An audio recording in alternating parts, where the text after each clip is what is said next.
گناہوں کی عادت چھڑا میرے مولا۔ رات میں سارے رمضان میں بخشش ہوتی رہتی ہے، لیکن اس رات میں 4 آدمیوں کی بخشش نہیں ہوتی، باقی سب کی ہو جاتی اہل ایمان میں سے۔ تو 4 آدمیوں کی بخشش نہ ہونے کا مطلب یہ ہے کہ اگر یہ توبہ نہیں کرتے تو ان کے لیے معافی کوئی نہیں، اگر یہ توبہ کر لیں تو ایک دم معافی، ان کو بھی اللہ کی رحمت ان کو اپنے چھاؤں میں لے لے گی۔ پہلا ہے مدمن خمر، جو مستقل شراب کا عادی ہو، مستقل شراب پینے والا یا کوئی بھی نشہ کرنے والا جو آدمی کو مفلوج کر دیتا ہے۔ تو اس وقت میں نشہ خمر شرابی تھا، اب تو ہیروئن اور کوکین اور کیا کیا وہ ٹیبلٹس بھی ایسی آ گئی ہیں، ایک ٹیبلٹ 5-5 ہزار کی ہے، اور ہمارے کالج سکول کے بچے بچیاں اس میں بالکل 16-17 سال کی عمر میں اس میں پھنسے ہوئے ہیں۔ تو مدمن خمرن، شراب پینے والے کی بخشش نہیں ہوتی۔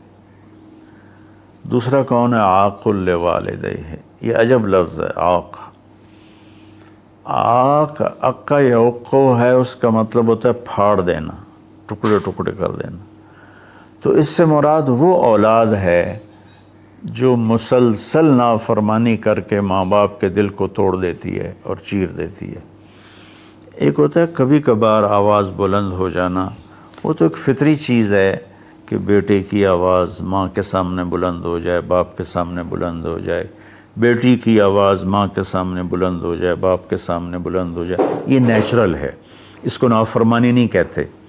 یہ ایک وقتی طور پر ہوتا ہے، پیچھے وہ ان کو پھر بیٹے کو خیال آتا ہے تو وہ معافی مانگتا ہے جا کے، بیٹی کو خیال آتا ہے وہ معافی مانگتی ہے جا کے ماں سے، تو ان کو نافرمان نہیں کہتے۔ عاقہ وہ مرد، وہ عورت، وہ لڑکا، وہ لڑکی جو اپنے باپ اور ماں کے دل کے ٹکڑے ٹکڑے کر دے۔ آپ سے پوچھا گیا تھا یا رسول اللہ قیامت کب آئے گی؟ آپ نے فرمایا اللہ کے سوا کوئی نہیں جانتا۔ آپ نے فرمایا تو کوئی نشانی؟ تو وہ پوچھنے والے نے عرض کیا یا رسول اللہ کوئی نشانی بتا دیں۔ تو آپ نے فرمایا جب تم یہ دیکھو کہ بیٹیاں ماؤں سے نوکروں جیسا سلوک کریں،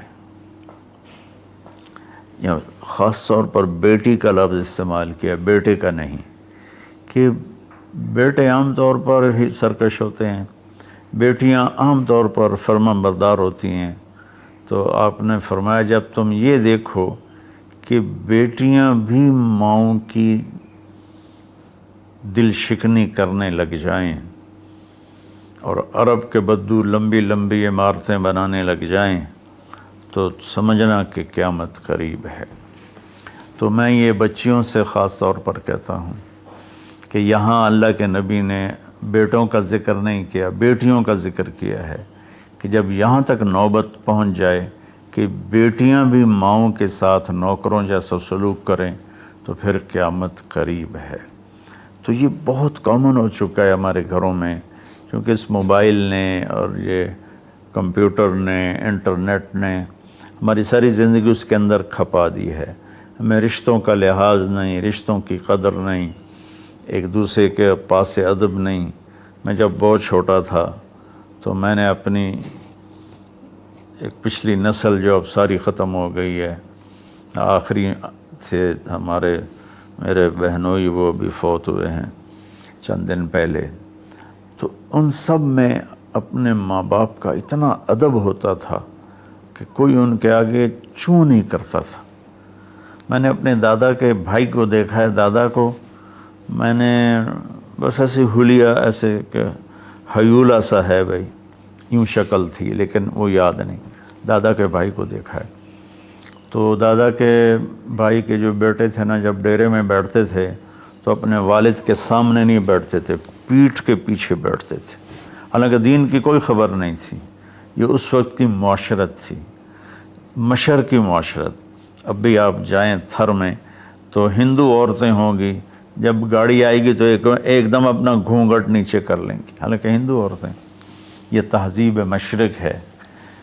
تو اسلام تو ویسے ہی عریانی فحاشی کی اجازت نہیں دیتا، تو ہماری تو مشرقی تہذیب بھی اس بات کی حامل ہے کہ عورت حیا کے پردے میں چھپی ہوتی. اور اللہ نے مجھے تاریخ پڑھنے کا بہت موقع دیا. دنیا میں یہ جو راجپوت قوم ہے یہ آرین ہے، تو جب ان کی یہ قبل مسیح آئے ہندوستان میں، عیسیٰ علیہ السلام کی آمد سے پہلے ہندوستان میں آئے، پھر یہ خونخوار تھے اور آپس میں لڑتے تھے، تو پورا ہندوستان چھوٹی چھوٹی ریاستوں میں بٹا ہوا تھا. کبھی کسی راجا نے 5-10 ریاستیں فتح کر لیں ورنہ یہ اس طرح تقسیم تھا. تو یہ دنیا کی واحد قوم ہے. جب انہیں یقین ہوتا تھا کہ ہمیں شکست ہو جائے گی تو وہ سب سے پہلے اپنی بیٹیوں کو، بیویوں کو، ماؤں کو قتل کر دیتے تھے کہ کوئی ہماری بیٹیوں کی عزت سے نہ کھیلے، ہماری بہنوں ماؤں کی عزت سے نہ کھیلے. پھر جا کر لڑتے تھے، اور عام طور پر جس کو شکست ہوتی تھی وہی ایسا کرتا تھا اور اپنی جان دے دیتے تھے. چھوٹا سا واقعہ سناتا ہوں کہ مراٹھوں نے ایک قلعے پر حملہ کیا، شیر گڑھ اس کا نام تھا. تو اس کا جو راجا تھا وہ راجپوت تھا، اس کی طرف سے اورنگزیب کی طرف سے وہ وہاں اس قلعے کا وہ حاکم تھا، لیکن تھا ہندو. اودے سنگھ اس کا نام تھا، اور اس کی 18 بیویاں تھیں.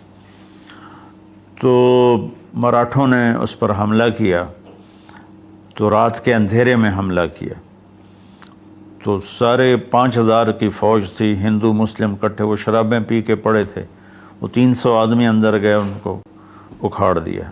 تو اودے سنگھ کو جب پتہ چلا کہ میدان ہاتھ سے نکل گیا تو اس نے اپنی 18 بیویوں کا سر قلم کر دیا اور پھر آ کے نیچے لڑا اور خود بھی مارا گیا. تو یہ ایک ثقافت تھی، تہذیب تھی. تو اب ہماری ساری وہ اختلط الحابل بالنابل، اچھا پانی اور گند گٹر کا پانی آپس میں مل گئے ہیں. تو ہماری تو آپ نے تہذیب دیکھنی ہو تو آپ یہ ادھر جا کر سندھ میں دیکھ لیں کس طرح عورتیں اپنے گھونگھٹ میں رہتی ہیں. تو میرے بیٹوں بیٹیوں، حیا بہت بڑی چیز ہے، بہت بڑی دولت ہے. چونکہ ہم قرآن نہیں پڑھے، اللہ کے نبی کو نہیں پڑھا، تو مختلف قسم کی چیزوں سے ہم متاثر ہو کر اپنا وجود بھی گم کر بیٹھے ہیں اور اپنی تہذیب بھی مار بیٹھے ہیں. تو دوسرا شخص جس کی بخشش نہیں وہ ہے جو ماں باپ کے دل کو ٹکڑے ٹکڑے کر دیتا ہے. تیسرا ہے قاطع رحم، جو رشتوں کی پرواہ نہیں کرتا، رشتوں کو توڑتا ہے، بدتمیزی کرتا ہے، گالی گلوچ کرتا ہے، اور کبھی بھائی سے لڑتا ہے، کبھی ماں سے لڑتا ہے، کبھی باپ سے، کبھی چچا سے، کبھی تایا سے. ماں اور باپ سے جتنے رشتے بنتے ہیں نا وہ ذوی الارحام کہلاتے ہیں. تو جو اپنے رشتوں کی قدر نہیں کرتا اور ان کو ذلیل کرتا ہے تو اس کی بھی بخشش نہیں ہوتی. چوتھا ہے الشاحن. شاحن کہتے ہیں جو دل میں بغض رکھے کسی کے لیے، دل میں کینہ رکھے کسی کے لیے، تو اس کی بھی بخشش نہیں ہوتی. تو دیکھو میں سب کے سامنے ہاتھ جوڑتا ہوں، اگر کوئی شراب کا عادی ہے توبہ کر لے، ابھی 21 کی رات نہیں آئی. اگر کوئی ماں باپ کو ناراض کر کے بیٹھا ہے تو ان کے پاؤں پکڑ کے راضی کر لے. کوئی رشتہ داروں سے لڑائیاں کرتا پھر رہا ہے تو صلح کر لے. کوئی کسی کے بارے میں دل میں کینہ رکھتا ہے، بغض رکھتا ہے، تو اپنے دل کو صاف کر لے.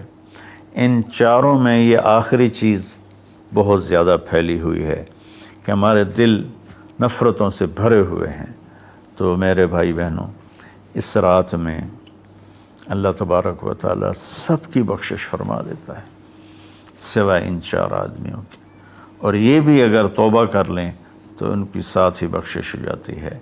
تو اس میں ہمیں 21 کو بھی جاگنا چاہیے، 23 کو بھی، 25 کو بھی، 27 کو بھی، 29 کو بھی، کہ 5 راتیں، کوئی ایک رات تو ضرور ہوگی، باقی اصل علم تو میرے اللہ کے پاس ہے۔ تو اپنے دل کو بھائی بہنوں صاف کرو، اور اس ایک رات میں 83 سال کا ثواب لے لو۔ اللہ تعالیٰ مجھے آپ کو عمل کی توفیق بخشے۔